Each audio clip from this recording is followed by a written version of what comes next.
Sorotan lainnya, Saudara, Menteri Pertanian Andi Amran Sulaiman menggelar jumpa pers terkait kasus impor beras ilegal pada Selasa pagi.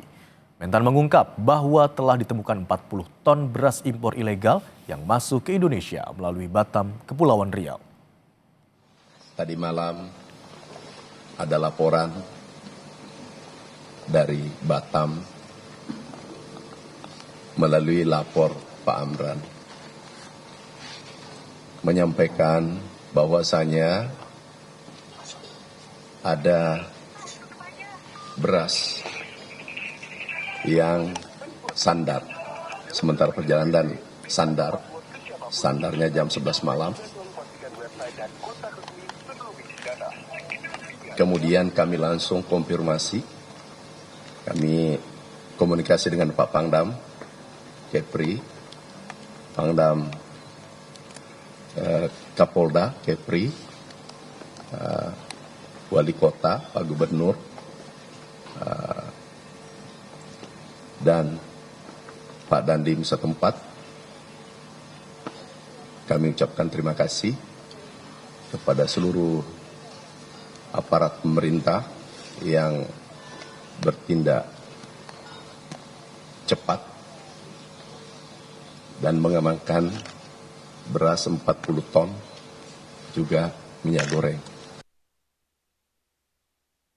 Sebelumnya, Menteri Pertanian Amran Sulaiman akan mendalami masuknya 250 ton beras impor tanpa izin di Sabang, Aceh. Menteri Pertanian Amran Sulaiman kembali menegaskan bahwa Presiden telah melarang adanya impor beras. Kini beras ilegal seberat 250 ton di Sabang, Aceh telah disegel dan Kementerian Pertanian masih mencari pelaku utama yang mengizinkan masuknya beras ilegal itu.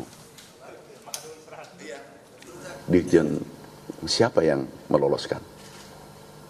Seandainya ada dirjen meloloskan, hari ini berakhir jabatannya. Aku pastikan itu.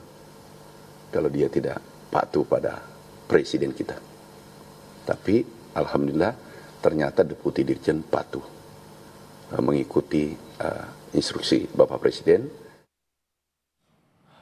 Sementara itu, menanggapi masuknya 250 ton beras secara ilegal di Sabang, Aceh, Menteri Pertanian langsung berkoordinasi dan melakukan penyelegelan terhadap gudang beras impor itu. Amran menyebut beras impor berhasil masuk melalui pelabuhan Sabang karena kawasan itu masuk dalam kawasan bebas perdagangan, sehingga ada perbedaan regulasi. Biasanya ada beras masuk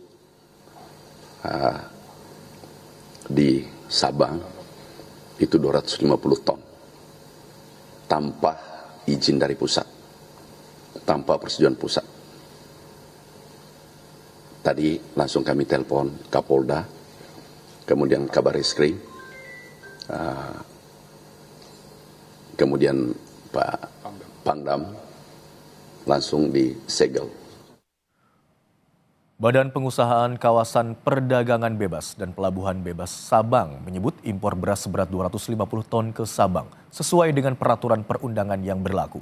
Pemasukan beras ke kawasan Sabang itu untuk kebutuhan konsumsi warga dan dibolehkan serta sah menurut hukum. Kepala Badan Kepengusahaan Kawasan Perdagangan Bebas dan Pelabuhan Bebas atau BPKS Sabang menyebut impor beras seberat 250 ton ke Sabang tidak tepat dikatakan ilegal. Masukan beras untuk kebutuhan konsumsi warga di sana. BPKS juga melakukan pengawasan agar beras tidak keluar dari area Sabang. Kebijakan ini dilakukan untuk menjaga kestabilan harga kebutuhan pokok di Sabang dan ketersediaan pasokan bagi masyarakat serta daya saing ekonomi. Selama ini harga jual beras di Sabang di atas harga eceran tertinggi, sehingga pemasokan beras ke Sabang dibolehkan menurut hukum yang berlaku dan masuk dalam kewenangan BPKS untuk memberikan izin sesuai perundang-undangan.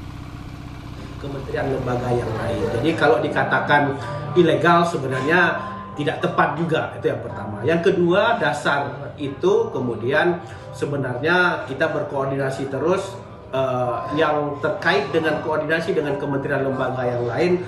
Tanggal 14 November kemarin sebelum barang ini dikapalkan dan diberangkatkan dari pelabuhan di Thailand, itu sebenarnya sudah ada rapat koordinasi yang dipimpin oleh Deputi di Kemenko Pangan, diputuskan bahwa sebenarnya ini kewenangan BPKS untuk mengeluarkan izin ini, dan izin ini dianggap sesuai dengan peraturan perundang-undangan yang ada.